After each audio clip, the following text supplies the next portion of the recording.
भूखा रखा, नशीला इंजेक्शन दिया, पत्नी का अश्लील वीडियो बनाकर लाखों की ठगी करने का आरोप लगा।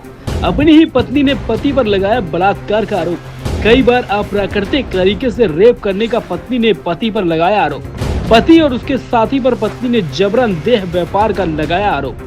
कानपुर की यह कहानी आपको झकझोर कर रख देगी, क्योंकि यह ऐसी कहानी है जो दिल दहला देने वाली है।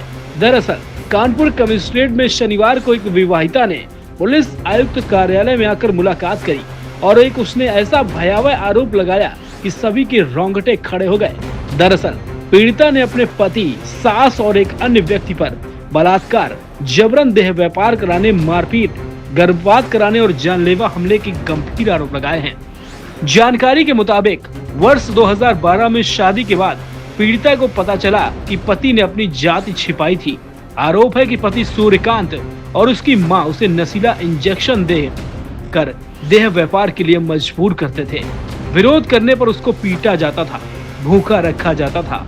पति ने उसके ही अश्लील वीडियो बनाकर लाखों की ठगी भी की है और वीडियो वायरल करने कर और बेटा को छीनने की भी धमकी देता था।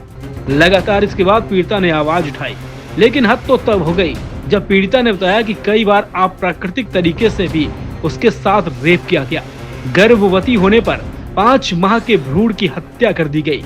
सवाल सबसे गंभीर यह है, आरोप है कि 13 अप्रैल 2026 का पीड़िता के मुताबिक पति सूर्यकांत अपने दोस्त एसके जायसवाल के साथ घर आता है, शराब पी और पीड़िता को जायसवाल से संबंध बनाने के लिए कहता है। मना करने पर पति बच्चे को उठाकर कमरे के बाहर चला जाता है और दरवाजे को बंद करता है। उसके बाद आरोप पीड़िता ने यह लगाया कि एसके जायसवाल ने पूरी पेमेंट की है कहकर उसके साथ बलात्कार किया। बाद में पति ने तड़पाते हुए अप्राकृतिक तरीके से उसका शोषण किया।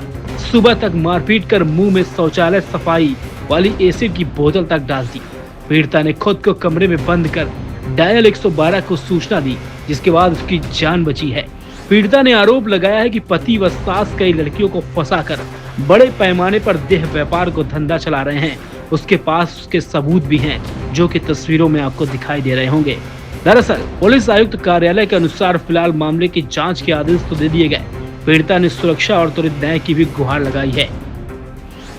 पति मेरे से जबरदस्ती लोगों के साथ अपने मतलब कि मिलने वाले दोस्त या जो अधिकारी को ऑथराइज करने के लिए शारीरिक संबंध बनाने पे जोर करते थे, जबरदस्ती कराते थे, जो कि मेरी मर्जी नहीं होती थी तो ऑब्जेक्शन करने पे मारते भी थे।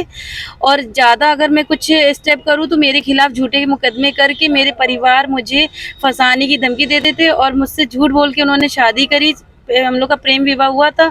मैं ब्राह्मण हूँ, वो SC के कास्ट के हैं, तो जिससे उन्होंने मेरी फैमिली के ऊपर SC ST का कई बार मुकदमा भी किया, जिसमें हालांकि वो कोर्ट के द्वारा ये हुआ कि कुछ हुआ नहीं उसमें, लेकिन इस तरीके से वो दबाव में हर वक्त लेते हैं। अब तो मेरा बच्चा भी 6 साल का होने को आ रहा है, तो बच्चा बड़ा हो गया। मैंने अभी भी उनको ऑब्जेक्शन किया, अभी 13 अप्रैल की बात है। मैंने कहा देखो ये सब काम ठीक नहीं है, मुझे नहीं करना है। और इस तरह से वो और भी लड़कियों का मतलब कि बुलाते हैं, मिलवाते हैं, और जो नहीं मानता उनको यहाँ तक कि वो क्या बोलते हैं, गोगो होता है, और वो जो चीज़ें होती है वो सब भी चीज़ें देते हैं, वो भी मेरे पास की सब है। हाँ, जिससे कि वो उत्तेजित हो, काम करे, सेक्स की गोलियाँ वगैरह सब कुछ वो अवेलेबल अपने पास रखे हैं, उनके घर में है। अगर जाँच की जाएगी सब मिलेगा।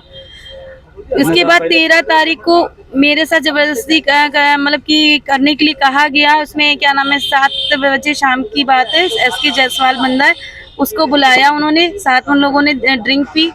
उसके मेरे मना करने के बाद उन्होंने कहा कि अगर तुम नहीं मानोगी तो तुम्हें भी और बेटे को भी, दोनों हम क्या कहते, काफी दिन भूखा भी रखेंगे, घर के अंदर बंद कर देंगे, यहाँ तक तुम्हारी मदद के लिए कोई दौड़ के आ भी नहीं पाएगा। वो गेट में बंद कर लेते थे। उसके बाद आप किसी से भी मदद नहीं मांग सकते। और रात भर समझ लीजिए मना करने के बाद, उस वक्त तो मेरे साथ उन लोगों ने जबरदस्ती करा ली। और उसके बाद जब वो चला गया बंदा, उसके बाद मेरे पति ने मुझे खूब मारा ऑब्जेक्शन करने पे, जिसपे मैंने 112 डायल करी 14 तारीख के सवेरे के आसपास। तो पुलिस मुझको वहां से निकाल के, वो वीडियो भी उन लोगों के पास है, पुलिस के पास, कि वो गेट कैसे तोड़ के, वो दीवार तोड़ के मुझे बाहर निकाल रहे थे कि मैं किसी से किसी की मदद ना मांग सकूं। फोन उनका मैं लेकर आई, फोन में बहुत सारे सबूत है, सारे एविडेंस है, जिसको इन्होंने अभी डिवाइस को लॉक कर दिया है कि जिससे कि मैं किसी को सबूत उनका दे ना पाऊं। आदित्य साहब ने कहा एसएसपी साहब को ये सारी बात बताई, ये सारे मैंने वो स्क्रीनशॉट्स भी दिखाए लोगों से बात करते हुए, लड़कियां आगे फॉरवर्ड करते हुए, तो उन्होंने कहा कि इसकी जांच करने के लिए आपके थाने में भेजेंगे।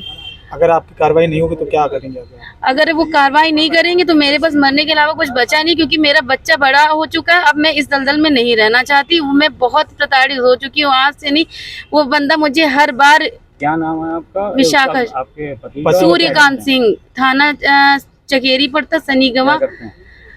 कहने को वो इंश्योरेंस का काम करते हैं, लेकिन इंश्योरेंस के माध्यम से वो ये भी काम करते हैं। हाँ, देह व्यापार का काम करते हैं, सेक्स रैकेट का। उनके यहाँ उनकी बहनें, उनकी माँ, ये मतलब पुश्तैनी गाँव में पहले श्यामनगर में होता था, अब फिर वो सनीगवा वहाँ पे चला गया, भावानगर में। तो क्या चकेरी